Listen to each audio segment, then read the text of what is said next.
Jadi kan sudah panjang lebar ya, tadi teman-teman anggota Komisi 9 sudah menyampaikan berbagai pendalaman dan masukan. Jadi saya sebetulnya tidak ingin terlalu banyak memberikan tanggapan. Hanya saya ingin meminta agar pemerintah, dalam hal ini Pak Menteri Kesehatan, Menteri Sosial, ya, bisa mengikuti, menjalankan apa yang sudah pernah disepakati di sini, Pak. Ya, karena saya ingatkan kembali sesuai dengan Undang-Undang MD3, kesimpulan rapat di DPR dan kesepakatan yang dibuat di DPR ini mengikat, ya. Dan kesimpulan tanggal 9 Februari itu jelas bahwa semua layanan kesehatan tetap dilayani dan PBI-nya dibayarkan pemerintah. Ya. Jadi untuk yang pertama dijalankan dulu kesepakatan ini.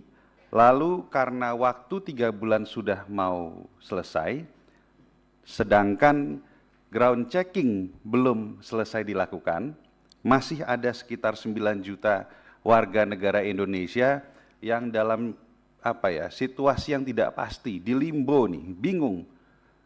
Saya ini peserta atau tidak, statusnya nonaktif, mau berobat, katanya boleh, tapi ternyata di lapangan tidak seperti yang dijanjikan. Jadi tolong dilaksanakan kesepakatan yang dibuat, lalu diperpanjang lagi, nanti kita buat di kesimpulan, kita perpanjang kesepakatan itu sampai ground checkingnya selesai. Supaya ini juga memotivasi teman-teman di BPS untuk bekerja lebih cepat. Karena tadi kalau disampaikan ke kita, dalam sekian bulan baru 20% yang di ground checking, wah ini lama sekali nih. Bisa tahun depan mungkin baru selesai untuk memverifikasi 8 juta sisa penduduk yang belum diverifikasi. Karena gini Pak Menkes, kalau tadi Pak Menkes katakan ketika sekarang yang dinonaktifkan, desilnya diketahui sudah di desil 9 atau 10, maka harus langsung reaktivasi dengan mendaftar mandiri. Kenyataannya di lapangan Pak, warga miskin yang secara di atas kertas dianggap mampu, tapi di lapangan untuk membayarkan iuran secara rutin itu nggak mampu Pak. 2 hari lalu saya baru ketemu satu ibu-ibu Pak.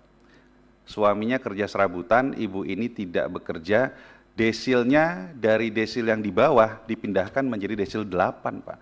Bingung yang bersangkutan nanya ke saya, kenapa kok desil saya bisa desil 8 gitu. Kondisi yang seperti ini kan banyak.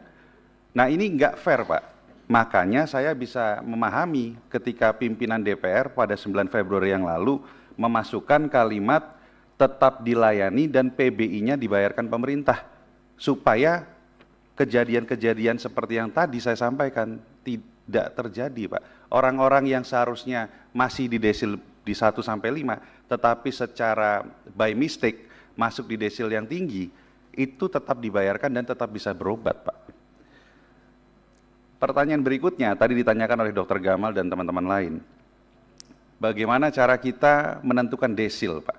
Ya.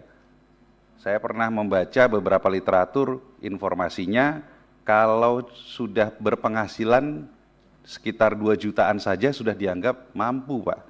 Kalau betul ini kan cilaka Pak. Ya, di bawah UMR jauh loh itu Pak. Berarti yang Pak Menkes sering ngomong nih, Pak Menkes kan sering sampaikan, wah di atas desil 6 nih orang kaya. Berarti penghasilan 2 juta dianggap orang kaya Pak. Tinggal di Jakarta dengan 2 juta itu susah Pak. Ya, jadi maksud saya ini apa enggak lebih baik, ini saya sering sampaikan di forum ini Pak, sudahlah sekaligus pemerintah biayai saja semuanya Pak. Iuran kepesertaan BPJS Kesehatan dibiayai pemerintah Pak. Mampu enggak? Mampu kok Pak. Ya, ada 284,6 juta peserta Pak, yaitu 98,7% penduduk. Yang non-aktif Pak hari ini Pak, 58,32 juta Pak, 20% non-aktif Pak hari ini Pak. Ya, jadi yang sudah dibiayai selama ini kan 96,63 juta. Ya, kita lepaskanlah yang PPU karena dibiayai oleh perusahaan dan negara karena sebagai penyelenggara negara. Jadi kalau 284,6 juta peserta dikurangi PPU, ya, baik itu penyelenggara negara maupun badan usaha, maka ada 225,94 juta orang Pak. Kalau kita kalikan 42.000, dikali lagi 12 bulan, 113 triliun per tahun, Pak. Mampu nggak negara? Mampu, Pak. Membiayai program lain yang jauh lebih besar saja mampu, Kak.